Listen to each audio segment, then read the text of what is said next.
வணக்கம். இது பன்லங்காவின் இன்றைய முக்கிய செய்திகள். முதலில் தலைப்புச் செய்திகள். வலுவிழந்து வரும் காற்றழுத்த தாழ்வு, வெளியான முக்கிய வானிலை அறிவிப்பு. கல்வி மறுசீரமைப்பு கட்டாயம் நடக்கும், அனுர திட்டவட்டம். யாழில் கோர விபத்து, தொடருந்து மோதி இளைஞன் படுகாயம். திருகோணமலையில் இனந்தெரியாதோரால் திருடப்பட்ட புத்தர் சிலை. வீட்டின் கூரையிலிருந்து பல வகையான தோட்டாக்கள் மீட்பு, விசாரணை ஆரம்பம். செல்ஃபி முயற்சியால் 100 அடி பள்ளத்தில் விழுந்த சிறுமி. ஹரணிக்கு எதிரான நம்பிக்கையில்லா பிரேரணையை ஒத்திவைத்த எதிர்க்கட்சி. வெளிநாட்டில் வசிப்பவரின் யாழ்ப்பாண சொகுசு வீட்டில் அநாகரிக செயற்பாடு. பொங்கல் கொண்டாட ஜாழ் வரும் ஜனாதிபதி, வடக்கு கடற்தொழிலாளர்களோ திண்டாட்டத்தில். சஜித்தின் மனம் நொந்து விடாமல் தமிழரசு கட்சி எடுக்கும் நிலைப்பாட்டு நகர்வுகள். இனி விரிவான செய்திகள். வலுவிழந்து வரும் காற்றழுத்த தாழ்வு, வெளியான வானிலை முன்னறிவிப்பு. மன்னார் வளைகுடாவில் ஏற்பட்ட குறைந்த காற்றழுத்த தாழ்வு பகுதி மேலும் பலவீனமடைந்து வருவதாக வளிமண்டலவியல் திணைக்களம் தெரிவித்துள்ளது. எனவே நாட்டின் வானிலையில் இந்த அமைப்பின் தாக்கம் படிப்படியாக குறைந்து வருவதாக தெரிவிக்கப்பட்டுள்ளது. வடக்கு வடமத்திய ஊவா மற்றும் கிழக்கு மாகாணங்களில் பலமுறை மழை பெய்யும். வடமேற்கு மற்றும் மத்திய மாகாணங்களில் சில இடங்களில் மழை அல்லது இடியுடன் கூடிய மழை பெய்யக்கூடும். மாலை அல்லது இரவு மற்ற இடங்களில் சில இடங்களில் மழை அல்லது இடியுடன் கூடிய மழை பெய்யக்கூடும். மேற்கு சப்ரகமுவ மற்றும் மத்திய மாகாணங்களிலும் காலி மற்றும் மாத்தறை மாவட்டங்களிலும் அதிகாலை நேரங்களில் மூடுபடியுடன் கூடிய வானிலை எதிர்பார்க்கப்படுகிறது. இடியுடன் கூடிய மழை பெய்யும் போது தற்காலிகமாக பலத்த காற்று மற்றும் மின்னலால் ஏற்படும் சேதங்களை குறைக்க போதுமான முன்னெச்சரிக்கை நடவடிக்கைகளை எடுக்குமாறு வளிமண்டலவியல் திணைக்களம் பொதுமக்களை கேட்டுக் கொண்டுள்ளது. கல்வி மறுசீரமைப்பு கட்டாயம் நடக்கும், அனுர திட்டவட்டம். பெற்றோருக்கு சுமையையும் பிள்ளைகளுக்கு துயரத்தையும் கொடுக்காத ஒரு கல்வி முறையை நாட்டில் உருவாக்கப் போவதாக ஜனாதிபதி அனுரகுமார திசநாயக்க தெரிவித்துள்ளார். நாட்டின் மாணவர் தலைமுறைக்கு சர்வதேசத்தை வெல்லக்கூடிய நவீன கல்வி முறை அவசியம் என்றும், கிராமிய பிள்ளைகளை வறுமை சுழற்சியில் இருந்து மீட்கக்கூடிய ஒரே வழி கல்வி மட்டுமே என்றும் ஜனாதிபதி சுட்டிக்காட்டியுள்ளார். பொய் பிரச்சாரங்களுக்கு அடிபணியாமல் நாட்டிற்கு தேவையான கல்வி மறுசீரமைப்பு செயல்முறையை தொடர்ந்து முன்னெடுத்து மாணவர்களுக்கு சிறந்ததொரு எதிர்காலத்தை உருவாக்க நடவடிக்கை எடுப்பதாகவும் ஜனாதிபதி குறிப்பிட்டுள்ளார். மக்கள் ஆணை வழங்கிய எதிர்பார்ப்புகளை நிறைவேற்றும் அதேவேளை அனர்த்தத்திற்கு பிறகு இருந்த நிலையை விடவும் ஒரு சிறந்த நாட்டையும் மக்கள் வாழ்வையும் கட்டியெழுப்பும் திட்டத்தை அரசு தற்போது வெற்றிகரமாக செயற்படுத்தி வருகிறது என்றும் ஜனாதிபதி குறிப்பிட்டார். வீடுகளை நிர்மாணிக்கும் பணிகளை அடையாளப்படுத்தும் வகையில் வீடொன்றிற்கு அடிக்கல் நாட்டிய ஜனாதிபதி அதனைத் தொடர்ந்து நடைபெற்ற பயனாளிகளுக்கு காலசோலைகள் வழங்கும் நிகழ்விலும் இணைந்து கொண்டார். யாழில் கோர விபத்து, தொடருந்து மோதி இளைஞன் படுகாயம். யாழ்ப்பாணத்தில் தொடருந்து மோட்டார் சைக்கிள் விபத்தில் இளைஞர் ஒருவர் படுகாயமடைந்த நிலையில் யாழ் போதனா வைத்தியசாலையில் அனுமதிக்கப்பட்டுள்ளார். யாழ்ப்பாணத்திலிருந்து கொழும்பு நோக்கி நேற்றைய தினம் பயணித்த சொகுசு தொடருந்து அரியாலை 13ஆம் கட்டை பகுதியில் பாதுகாப்பற்ற தொடருந்து கடவையை மோட்டார் சைக்கிளில் கடக்க முயன்ற இளைஞன் தொடருந்து மோதி விபத்துக்கு உள்ளாகினார். இந்நிலையில் படுகாயமடைந்த இளைஞனை அங்கிருந்தவர்கள் மீட்டு யாழ் போதனா வைத்தியசாலைக்கு சிகிச்சைக்காக அனுமதித்துள்ளனர். குறித்த தொடருந்து கடவை பாதுகாப்பற்ற கடவையாக காணப்படும் நிலையில் விபத்து சம்பவங்கள் இடம்பெற்ற நிலையிலும் அதனை பாதுகாப்பான புகையிரத கடவையாக மாற்றம் செய்து தருமாறு அப்பகுதி மக்கள் பல்வேறு தரப்பினர்களிடமும் கோரிக்கை விடுத்துள்ள போதிலும் தொடர்ந்து அது பாதுகாப்பற்ற கடவையாகவே காணப்படுகிறது என குற்றம் சுமத்தப்பட்டுள்ளது. திருகோணமலையில் இனந்தெரியாதோரால் திருடப்பட்ட புத்தர் சிலை. திருகோணமலை சேருநுவர போலீஸ் பிரிவில் உள்ள சோமாவதி வீதியில் உள்ள தபஸ்ஸரஹெல விகாரையின் மலையுச்சியில் வைக்கப்பட்டிருந்த புத்தர் சிலையொன்று இனந்தெரியாதோரால் திருடிச் செல்லப்பட்டுள்ளதாக தெரிவிக்கப்படுகிறது. இதையடுத்து நேற்றைய தினம் சேருநுவர போலீஸ் நிலையத்தில் முறைப்பாடு பதிவு செய்யப்பட்டுள்ளது. சம்பவம் தொடர்பில் தெரிய வருகையில் கடந்த 6ஆம் தேதி அந்த இடத்தில் வைக்கப்பட்டிருந்த புத்தர் சிலை திருடப்பட்டிருந்தது. இதையடுத்து அதற்கு பதிலாக வைக்கப்பட்டிருந்த இந்த சிலையும் திருடப்பட்டுள்ளதாக தெரிவிக்கப்படுகிறது. சம்பவம் தொடர்பான மேலதிக விசாரணைகளை சேரனுவர போலீசார் முன்னெடுத்துள்ளனர்.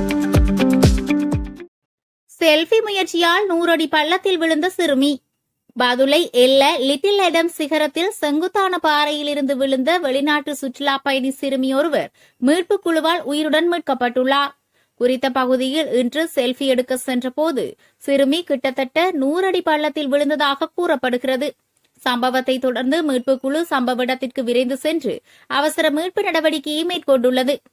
இந்நிலையில் சவாலான நிலப்பரப்பின் மத்தியில் மீட்பு பணியாளர்கள் குழந்தையை வெற்றிகரமாக மீட்டுள்ளனர். மீட்புக்கு பிறகு குழந்தையின் தாய் உணர்ச்சி வசப்பட்டு தனது மகள் பாதுகாப்பாக மீட்கப்பட்டதால் தான் நிம்மதியடைந்ததாக தெரிவித்துள்ளார்.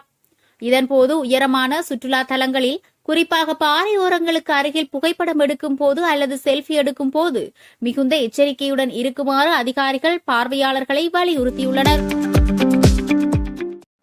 ஹரணிக்கு எதிரான நம்பிக்கையில்லா பிரேரணையை ஒத்திவைத்த எதிர்க்கட்சி.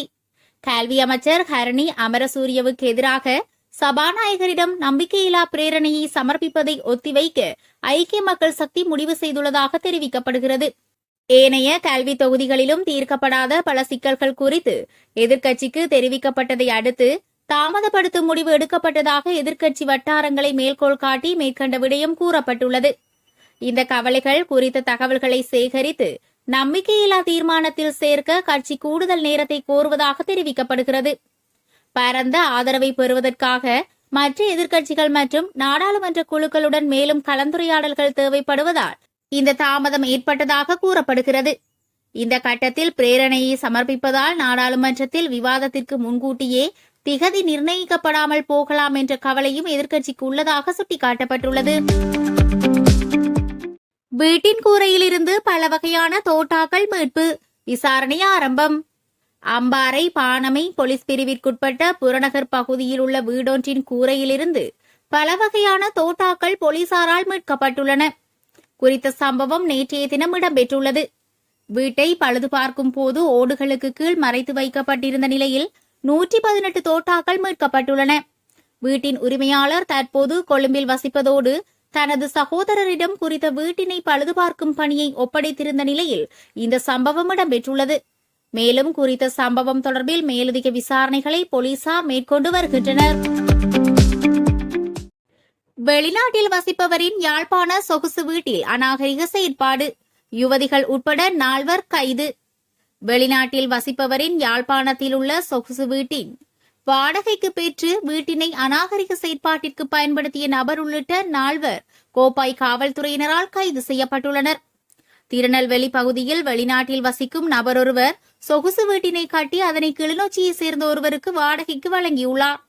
இந்நிலையில் குறித்த வீட்டிற்கு பெண்கள், ஆண்கள் என பலர் மோட்டார் சைக்கிள்களில், கார்களில் வந்து செல்வதை அவதானித்த அயலவர்கள் வீட்டில் தவறான நடவடிக்கைகள் இடம்பெறுகிறது என்பதை ஊகித்து வெளிநாட்டில் உள்ள வீட்டின் உரிமையாளருக்கு அறிவித்துள்ளனர். அது தொடர்பில் அவர் நடவடிக்கை எடுக்காத நிலையில் சம்பவம் தொடர்பில் கோப்பாய் காவல்துறைக்கு அறிவிக்கப்பட்டுள்ளது. அதனை அடுத்து கோப்பாய் காவல்துறையினர் குறித்த வீட்டினை தமது கண்காணிப்பிற்குள் கொண்டு வந்து சில நாட்களாக கண்காணிப்பு நடவடிக்கையில் ஈடுபட்ட நிலையில் நேற்றைய தினம் வீட்டை முற்றுகையிட்டனர். வீட்டினுள் சென்று சோதனை நடவடிக்கைகளை மேற்கொண்ட போது தென்னிலங்கையிலிருந்து அநாகரிக நடவடிக்கைகளுக்காக அழைத்து வரப்பட்டிருந்த 3 பெண்கள் மற்றும் வீட்டின் வாடகைக்கு பெற்றிருந்த நபர் ஆகிய 4 காவல்துறையினர் கைது செய்து காவல் நிலையத்தில் தடுத்து வைத்து விசாரணைகளை முன்னெடுத்துள்ளனர்.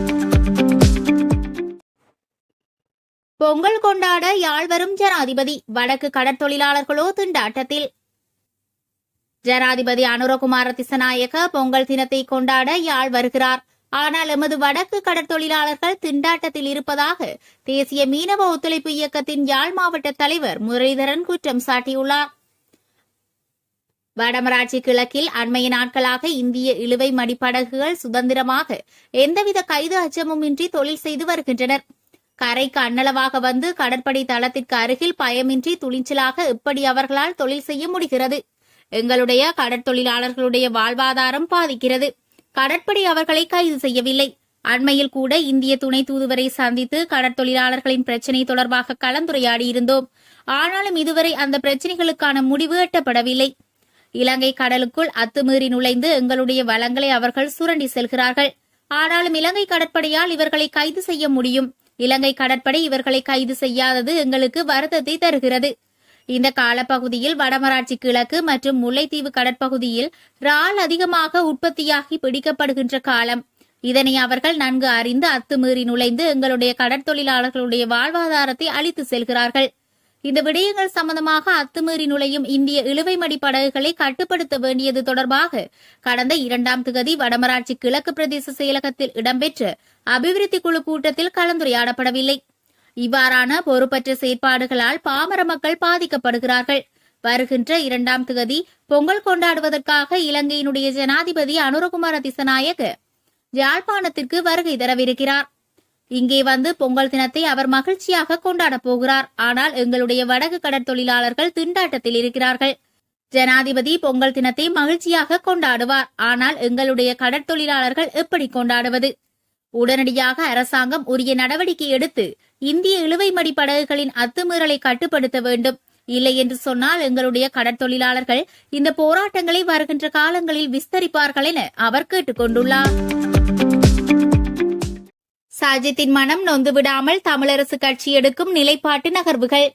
யாழ்ப்பாணம் தைட்டி பகுதியில் அமைக்கப்பட்டுள்ள விகாரை விவகாரம் வடக்கு கிழக்கின் நில உரிமை, அடையாள அரசியல், ராணுவ தலையீடு ஆகியவற்றை உலகுக்கு வெளிச்சமிட்டு காட்டியுள்ள நிலையில் தமிழ் மக்களின் பிரதான அரசியல் கட்சியாக கருதப்படும் தமிழரசு கட்சியின் அணுகுமுறை பெரும் விமர்சனத்துக்குள்ளாகியுள்ளது. இந்த விவகாரத்தில் பொதுமக்கள், சிவில் செயற்பாட்டாளர்கள், இளைஞர்கள் ஆகியோர் போராட்டங்கள், கைது, நீதிமன்ற தடை உத்தரவுகள் ஆகியவற்றை எதிர்கொண்ட போதும் அதே அளவிலான தீவிர அரசியல் தலைமையை காண முடியவில்லை என்பதே பொதுவான குற்றச்சாட்டு. நேரடி போராட்டங்களில் இருந்து விலகி நிற்பது, சட்டப்படி பார்க்க வேண்டும், பொறுமையாக அணுக வேண்டும் என்ற மென்மையான அறிக்கைகள் மட்டுமே வெளியிடுவது, அரசாங்கத்துடனான பேச்சுவார்த்தை அரசியலை முன்னிறுத்தி கல அரசியலை தவிர்ப்பது என்பவை மக்களிடையே அரசியல் விமர்சன எண்ணத்தை உருவாக்கியுள்ளது. ராணுவ பாதுகாப்புடன் முன்னெடுக்கப்படும் பௌத்தமயமாக்கல், தமிழ் நிலங்களின் மெல்லிய அபகரிப்பு, வரலாற்று அடையாள அளிப்பு என நீண்டகால அரசியல் திட்டத்தின் ஒரு பகுதியாகவே பார்க்கப்படுகிறது. இவ்வாறான நிலையில்தான் இங்கு ஒரு கேள்வி எழுகிறது. தேர்தல் காலங்களிலும் சரி, அதற்கு அப்பாலும் சரி, சஜித் தரப்புடன் ஒன்றிணைந்து செல்லும் ஒரு போக்கை தமிழரசு கட்சி கொண்டுள்ளமை யாவரும் அறிந்ததே. ஆக சஜித் தரப்பு என்னதான் அரசாங்கத்துக்கு எதிராக எதிர்க்கட்சி ஆசனத்தில் அமர்ந்து குரல் கொடுத்தாலும் பௌத்த மத விவகாரங்களில் அரசாங்கம் பின்னடைப்பு செய்வதை விரும்பப் போவதில்லை. ஆக தைட்டி விவகாரத்திலும் அவரின் போக்கு அதுவாகத்தான் இருக்கும் என்பது தமிழ் தேசிய அரசியல் விமர்சகர்களின் எதிர்வு கூறலாக அமைகிறது. இதுவும் கூட ஸ்ரீதரன் மீதான உட்கட்சி அழுத்தத்திற்கு காரணமாக இருக்கலாம் என மற்றொரு கருத்தும் பேசப்படுகிறது. அவ்வாறெனில் தைட்டி விவகாரத்தில் இருந்து முக்கிய உயர் தலைமைகள் பின்வாங்குவதும் சஜித் தரப்புடனான ஆதரவு நிலைப்பாட்டில் தானா என்ற கேள்வியும் எழுகிறது மக்கள் மத்தியில். இத்துடன் செய்திகள் நிறைவடைகிறது. தொடர்ந்தும் செய்திகளுக்கு இணைந்திருங்கள்.